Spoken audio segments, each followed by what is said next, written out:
Olá pessoal, tudo bem? Espero que todos estejam bem. Pessoal, nesse vídeo de hoje nós vamos dar continuidade ao vídeo anterior, que é falar sobre a parte matemática, a parte de cálculo da corrente alternada. No vídeo anterior eu fiz uma exposição para vocês entenderem a origem da corrente alternada. E agora nós vamos começar a praticar, ver como é que essa corrente alternada ela gera efeitos reais para a gente, beleza? Então, bora lá. Bom, gente, então aqui nós temos novamente nossa geração alternada, né?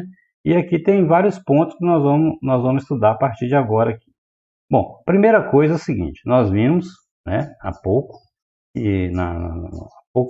no vídeo anterior, nós vimos que a tensão produzida é igual a B, L, V, vezes o seno de θ ou de alfa, né? Vamos entender o que é isso? B é a densidade do campo magnético. Vocês devem lembrar bem, né? Daquele ímã. A densidade do campo magnético é o fluxo produzido pelo ímã dividido pela área da espira que esse fluxo atinge. V é a velocidade de rotação da espira dentro do campo magnético. L é o comprimento do condutor que está sendo atingido pelas linhas de campo magnético. E θ é o ângulo que o vetor velocidade, aquele vetor tangencial, né, faz com o vetor campo magnético, com o B. Beleza? Bom, nós sabemos então, e nós podemos dizer então, que se o θ, para θ igual a 90 graus, imaginando que o θ seja 90 graus, a gente pode observar que para um ângulo de 90 graus, a nossa tensão produzida ela é máxima, né? Por quê? Porque o seno de 91 é o maior valor possível. Nós temos aqui que eu posso dizer que quando o θ for 90 graus, nós vamos produzir aqui uma tensão máxima. Então, eu posso dizer que a tensão máxima produzida por um gerador de corrente alternada é BLV. Beleza? Muito bem. Então, daqui eu posso tirar que a minha tensão produzida, V, né, ou ou V, não importa, vai ser igual. Olha só, o que é o E? É BLV. O que é BLV? BLV, nós acabamos de ver aqui que eu posso escrever que é o E máximo. Então, ao invés de BLV, eu vou escrever E máximo aqui, tá? Então, posso falar que a nossa tensão produzida é um valor máximo, ok? É um valor máximo vezes o seno de θ, ou de alfa, ou de θ. Tem hora que eu chamo de alfa, tem hora que eu chamo de θ, não importa. É o ângulo formado entre o vetor velocidade e o vetor campo magnético, tá? Bom, um outro detalhe importante aqui é o seguinte, veja só, o que é o alfa? O alfa nosso aqui, ou θ. θ é o ângulo de rotação, né? Eu posso dizer, veja só, quando eu vou falar de velocidade linear, eu falo o seguinte, um carro está a 80 km por hora. Né? Porque o que é velocidade? Velocidade linear, né? Velocidade linear é igual ao espaço percorrido por um determinado veículo em relação ao tempo que ele gasta para percorrer esse espaço. Isso é velocidade linear, né? Quilômetro por hora, metro por segundo e tal. O que é velocidade angular? Imagina o seguinte, olha, imagina que eu tenho uma pedra amarrei uma pedra num barbante aqui. Vou pegar esse barbante e girar. Essa pedra ela faz um movimento circular, né? E se eu quiser saber qual que é a velocidade que essa pedra está fazendo aqui?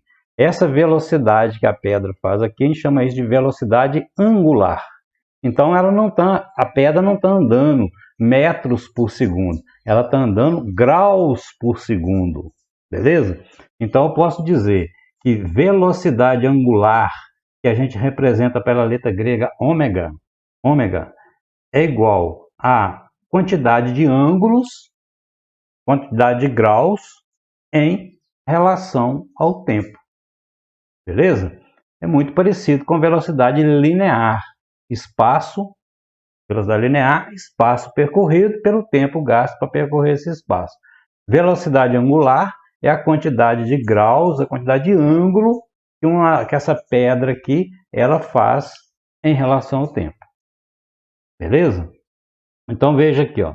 Eu posso dizer então que o meu alfa, né, tirando a expressão aqui, eu posso dizer que o meu alfa, meu ângulo, é igual a ômega vezes t. Ao invés de escrever alfa, né, o ângulo, ao invés de eu descrever o ângulo aqui desse círculo formado, eu posso falar que o meu ângulo é a velocidade angular, ômega, multiplicado pelo tempo. Beleza? Nosso alfa aqui é igual θ aqui, né? Para escrever θ aqui, para não confundir. Θ ou alfa é ômega t. Então, trazendo isso para cá, ó, eu posso dizer aqui que a nossa tensão produzida ela é igual a E máximo seno, ao invés de escrever θ ou alfa, eu vou escrever ômega t, ok? Essa expressão aqui, gente, ela é muitíssimo conhecida na nossa área elétrica, quando nós estamos trabalhando com corrente alternada, beleza? Muito importante essa equação aqui, tá? Muito bem. Agora, outras informações importantes aqui. Veja só. Vamos lá. Veja só. Para uma volta completa é 360 graus, né? Uma volta, se eu pegar essa pedra aqui, né? Peguei essa pedra aqui, amarrei num barbante, vou rodar esse barbante. O barbante a pedra forma um círculo, né? Uma volta completa, saiu daqui e voltou aqui, é igual a 360 graus. Beleza? 360 graus também é conhecido como 2π radianos. Vocês já viram falar em radianos? Radianos, né? Se você pegar a sua calculadora aí e observar, ela tem 3 formas de você trabalhar com ângulos. Você tem uma forma que é graus, que aí na calculadora sua está como D, de degree, graus. Tem uma outra forma chamada de gradianos e tem uma outra forma chamada de radianos. Essa forma radianos aqui, ela é muito interessante para nós porque nós conseguimos fazer operação matemática com ângulos, coisa que não é possível com graus. Por exemplo, que sentido teria eu falar com vocês assim que 5 graus vezes 10 graus? Que sentido? Matematicamente isso não faz sentido. Agora, quando eu estou trabalhando em radianos, isso faz sentido, né? Eu consigo operacionalizar matematicamente ângulos quando eu trabalho com esse formato de radianos aqui, tá? Então, quando você quiser fazer uma transformação de uma coisa para outra, é só você lembrar isso aqui, ó. Se 2π radiano é 360 graus, eu posso falar que π radianos vale 180 graus. Então, quando você quiser saber quantos radianos tem um certo ângulo, é só fazer uma regrinha de 3 aqui. Ou quiser saber quantos graus tem determinados radianos, só jogar e fazer a regrinha de 3 aqui. Beleza? Muito bem. Então é o seguinte, gente. Para uma volta, imagina que eu estou dando uma volta apenas. Para uma volta, como eu disse para vocês aqui em cima, significa que nós vamos andar 2π radianos. O percurso, né, 360 graus, também pode ser chamado de 2π radianos. Ok? Vamos conhecer alguns números notáveis aqui, pessoal. Se você pegar esse gráfico aqui, você vai observar algumas situações. Primeiro, esse tempo gasto para essa senoide, para esse gerador, de produzir uma senoide completa, nós chamamos aqui de período da onda, que a gente representa pela letra T maiúsculo.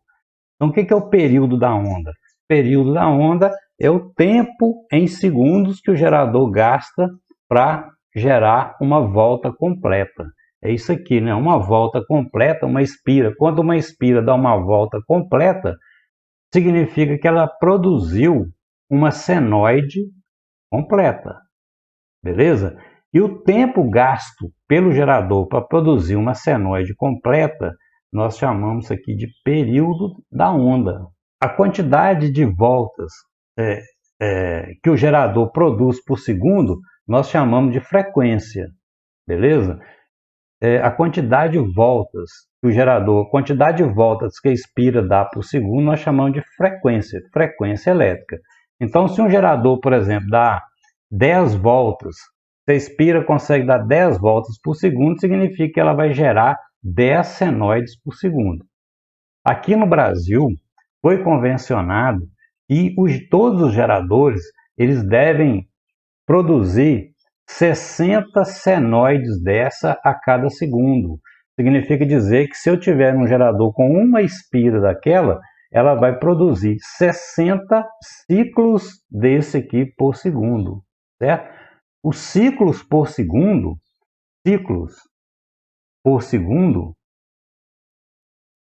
é o que nós chamamos de frequência elétrica.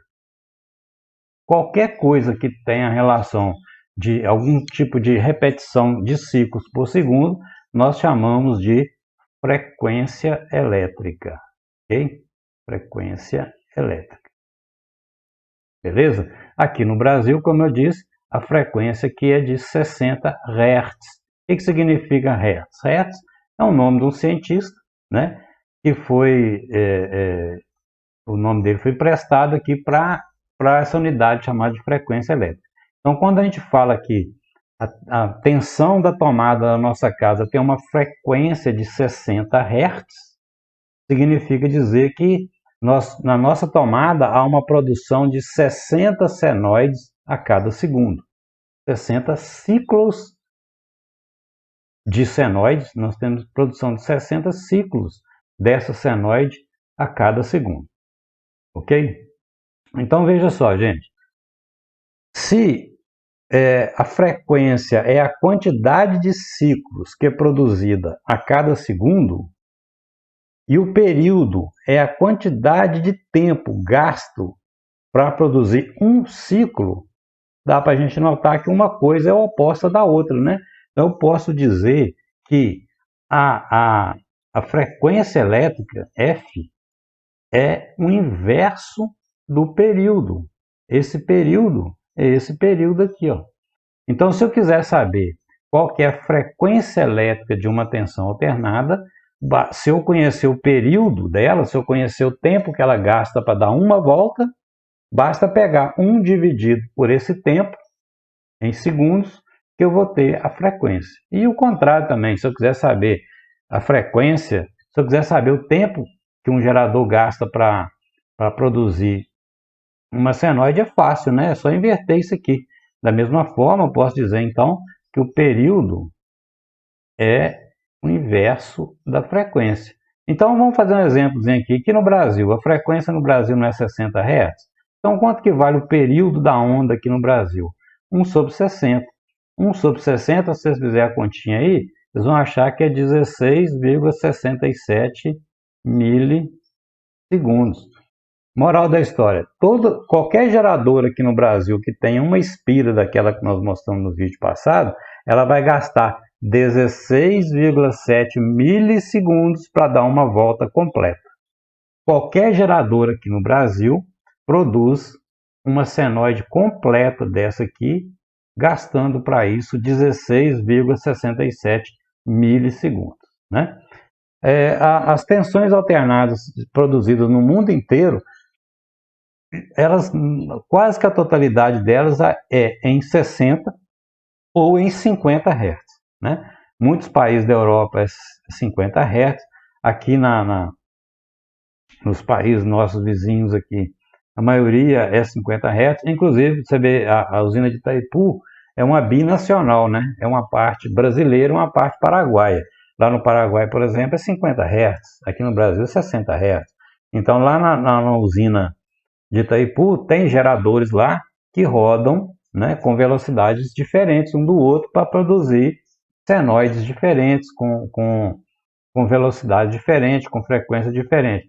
Qual que é a vantagem de 50 e 60 Hz? Não tem, não existe vantagem, não existe nada. E se for com alguém um dia chegou e falou aqui é 50, aqui é 60, por questões históricas aí, mas não tem nada assim de vantagem ou desvantagem, né? Tem equipamentos que funcionam igualmente. Se você comprar um equipamento aqui e levar lá, ligar lá no Paraguai, ele vai funcionar. Na Europa vai funcionar. Alguns sim, outros não. Por exemplo, o motor elétrico não. O motor elétrico ele é dependente da frequência. Então, se você comprou um motor elétrico para funcionar com 60 Hz, se você ligar ele em 50 Hz, vai ter diferença de funcionamento. Ele vai girar com velocidade diferente, vai ter parâmetros elétricos diferentes, tá certo? Muito bem. Então, pessoal, nós podemos dizer então que para uma volta completa, um gerador ele produz uma senoide 2π radianos, né? Então, eu posso dizer que a nossa velocidade angular, ômega, né?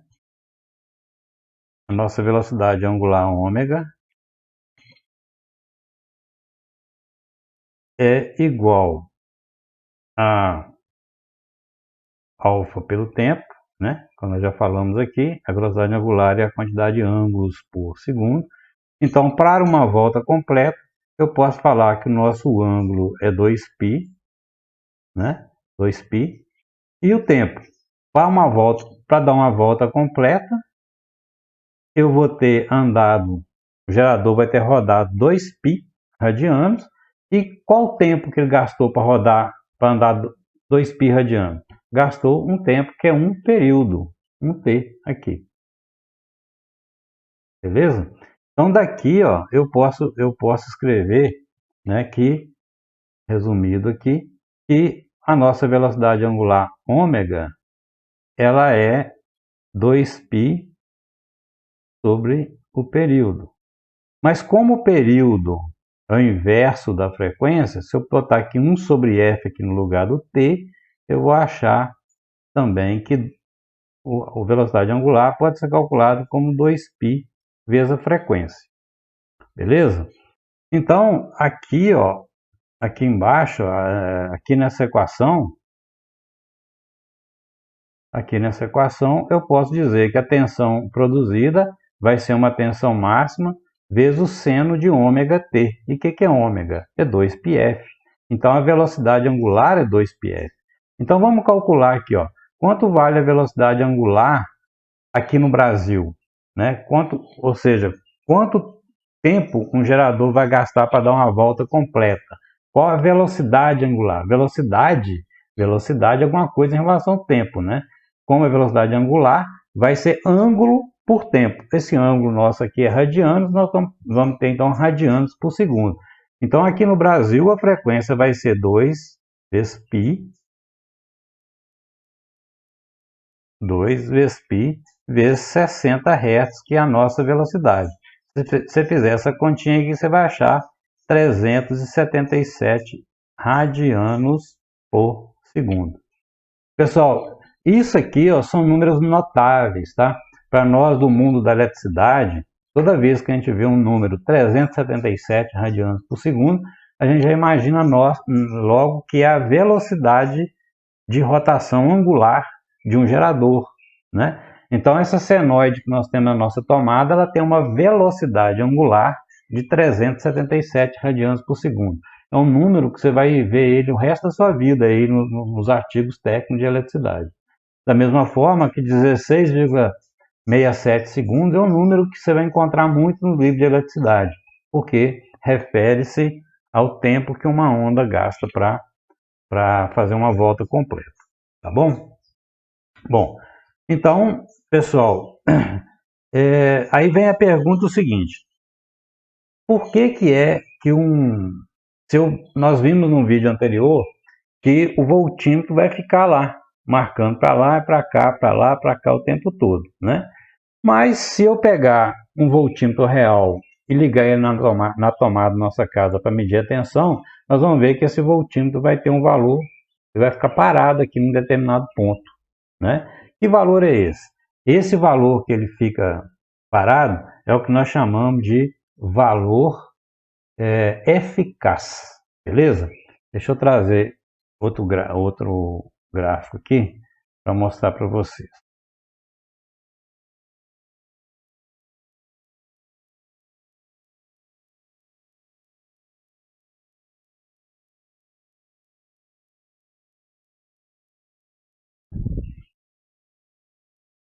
Veja isso aqui. Aqui nós temos a mesma onda senoidal e alguns valores característicos de uma onda senoidal. O valor entre uma extremidade de cima, entre esse pico e esse pico aqui embaixo, é chamado de VPP, valor de pico a pico, beleza? O valor entre a referência zero aqui, ó, e o valor máximo aqui é chamado de valor máximo, claro, ou valor de pico, beleza? O valor médio de uma senoide é zero, tá vendo? O que é média? Média é média aritmética, né? Então eu vou somar todos os pontos que estão acima aqui desse ciclo, né? Esse ciclo aqui de cima a gente chama aí de ciclo, de semiciclo positivo. Todas as tensões que estão daqui até aqui, ó, são todas positivas, está acima do eixo, semiciclo positivo. E todos os valores que estão aqui abaixo nós chamamos de semiciclo negativo, estão abaixo do eixo aqui. E é claro, se eu somar todos os pontos positivos com todos os pontos negativos, como a senoide ela é uma figura simétrica, nós vamos ver que o valor médio de uma senoide é zero, né? Mas por isso ser tão óbvio, né, que o valor de uma senoide é zero, no nosso meio da eletricidade, quando a gente pede o valor médio de uma senoide, nós não estamos querendo o valor médio zero, a gente já sabe que é zero. Quando a gente pede um valor médio, a gente pega um valor médio de meia senoide, ou seja, o valor médio de meio ciclo, tá? Então, toda vez que eu falo assim, qual o valor médio de uma onda senoidal? Não é o valor médio matemático, que é zero. Nós estamos falando do valor médio de meia senoide. Que é esse valor aqui, ó, que está mostrado mais ou menos nesse gráfico aqui. Tá certo? Guardem bem isso.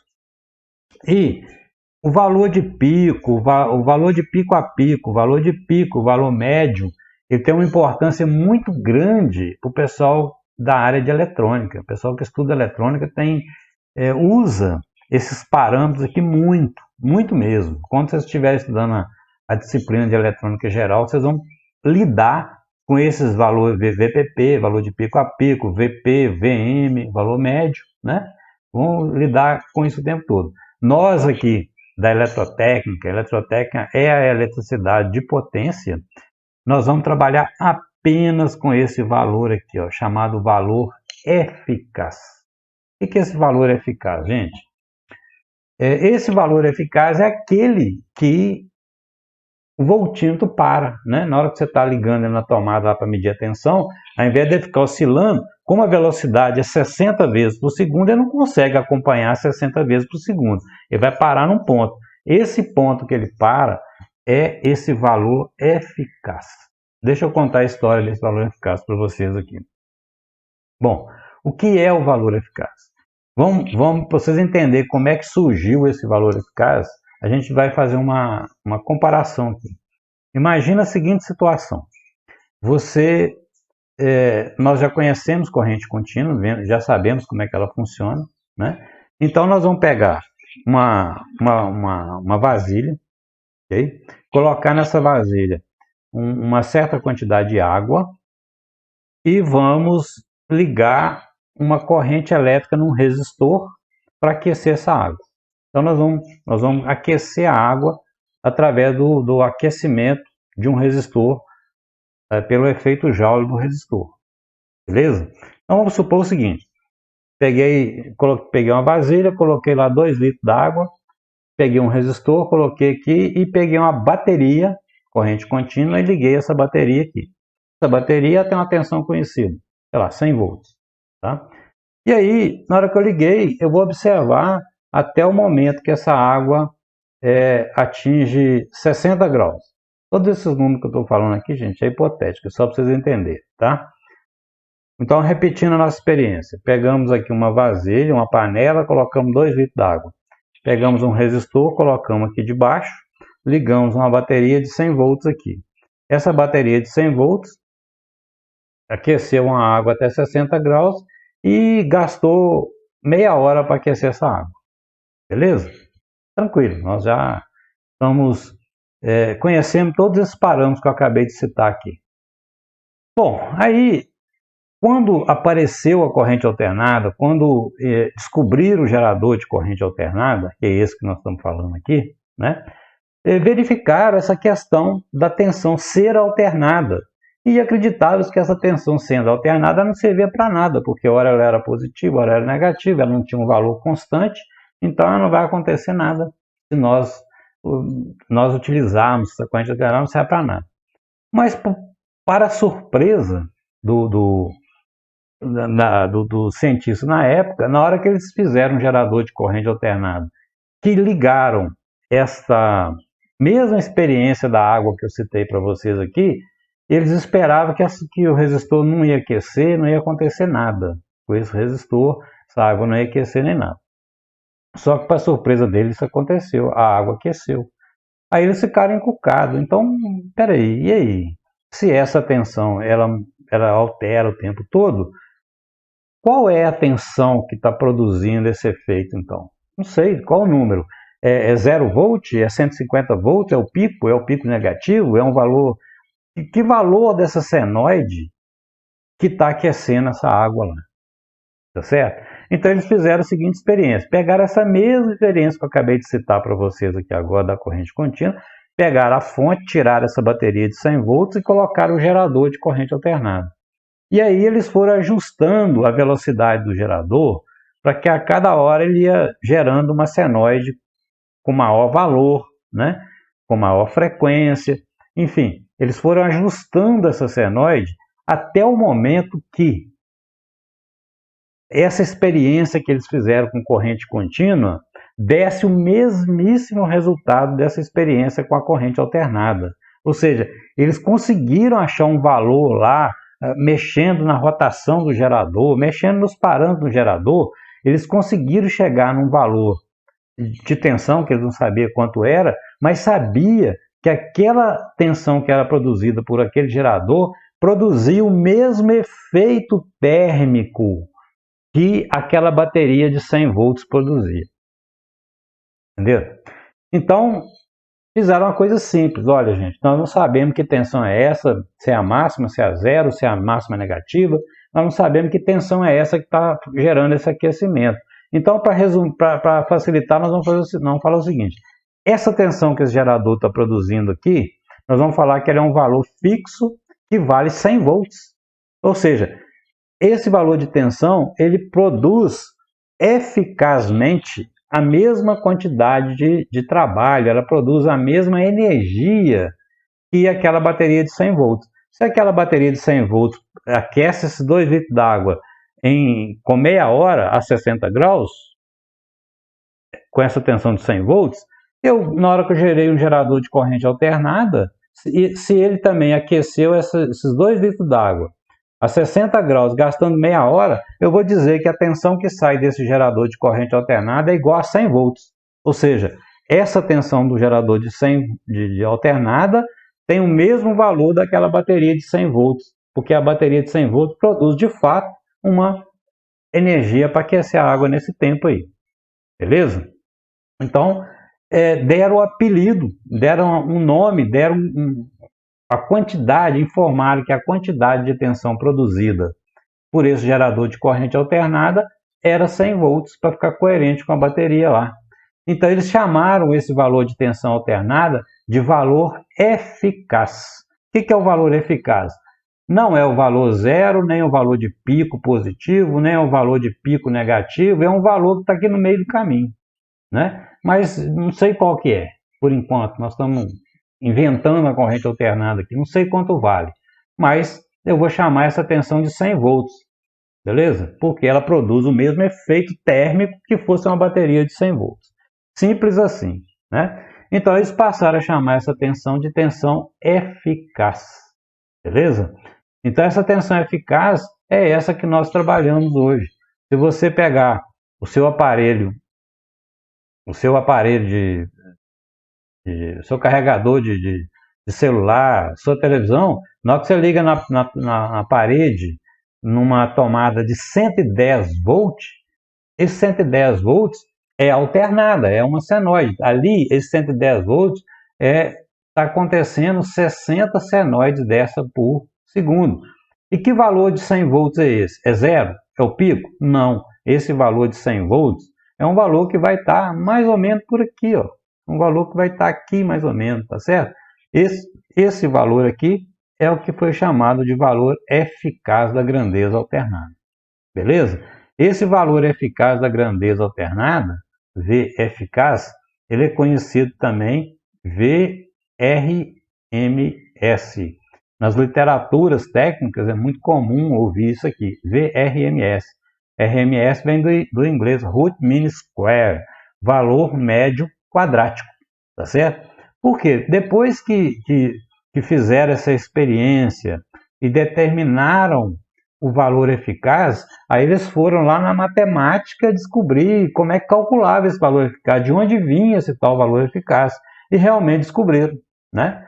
Então, o valor, só para vocês entenderem, né? Não precisa nem anotar nada, nem tá lá na apostila, mas o que é o valor médio quadrático? Esse valor eficaz que eles descobriram isso empiricamente, lá na experiência, depois eles descobriram matematicamente, e matematicamente era como você pegar cada valor desse aqui, ó, você pega essa tensão aqui, mais essa, mais essa, mais essa, mais essa, mais essa, você vai pegar todos os pontos que tem nessa senoide aqui, cada valor de tensão desse você vai elevar ao quadrado.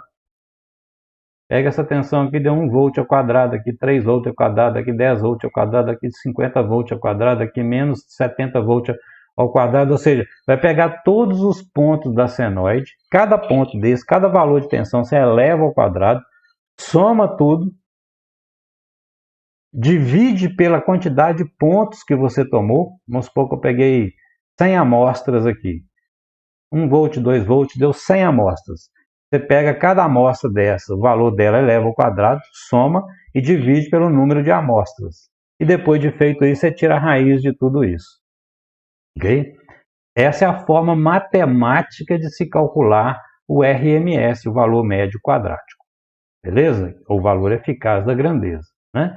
E depois também chegaram à conclusão, bem tranquila para nós, o seguinte, que valor eficaz também pode ser calculado pela divisão do valor máximo da grandeza por raiz de 2. Aí facilitou muito o nosso mundo, né? Ok? O valor máximo, o valor eficaz da grandeza, é o valor máximo por raiz de 2. Então, quando você quiser saber o valor eficaz de uma corrente alternada, ou seja, aquele valor que faz o mesmo efeito que uma bateria faria, basta se você conhece o valor, se você consegue ver a onda senoidal, você consegue ver essa onda senoidal, você tem acesso a essa onda senoidal, por exemplo, através de um osciloscópio, né, que é um equipamento que a gente tem no laboratório. O osciloscópio, através do osciloscópio, a gente consegue ver a onda. Então, se eu quiser saber qual que é o valor eficaz, ou seja, qual é esse valor que a gente mede na tomada, basta a gente pegar o valor de pico da onda senoidal e dividir por raiz de 2. Beleza? Quando eu faço isso aqui, eu descubro qual que é o valor eficaz de uma grandeza. Né? Por exemplo, no nosso caso aqui em Minas Gerais, onde a tensão da tomada nossa, geralmente em residencial, é 110 volts, qual que seria o valor de pico da onda? É só multiplicar cruzado aqui, né? Então, o valor máximo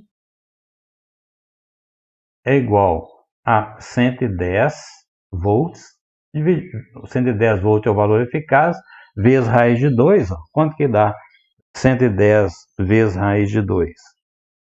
Dá aproximadamente 156 volts. 156 volts. O que significa isso, gente? Na hora que você pega qualquer aparelho seu e liga na tomada, esse aparelho seu vai estar submetido a 156 volts, beleza? 156 volts aqui, ó. Ele vai ter picos de 156 volts positivo, picos de 156 volts negativo, e cada pico desse aqui vai acontecer 60 vezes por segundo. Então, na hora que você pega seu carregador de celular, liga na parede, ele está recebendo uma tensão de 156 volts, 120 vezes por segundo. Por quê? 60 vezes como positivo e 60 vezes como negativo. Beleza? E, é claro, não vai queimar seu aparelho. Por quê? Porque ele já foi construído para isso mesmo, né? Ele sabe que, o seu aparelho sabe, quando ele pegar uma onda alternada que tem um pico de 156 volts, efetivamente, eficazmente, só vai gerar uma tensão de 110 volts. Beleza? Tranquilo, gente? Então, isso aí é um primeiro passo aqui nesse estudo de corrente alternada. Nós vamos fazer alguns exercícios e vamos conversar mais isso ao longo das próximas aulas aí. Tranquilo, gente? Beleza? Então, por hoje é só, pessoal. É só esse aí o recado de hoje. Eu vou mandar para vocês uma lista de exercícios, né, para começar a treinar, a manusear essas formas que nós passamos aqui e para a gente evoluindo com calma. Beleza? Então, valeu. Por hoje é só. Um abraço a todos aí. Fiquem com Deus.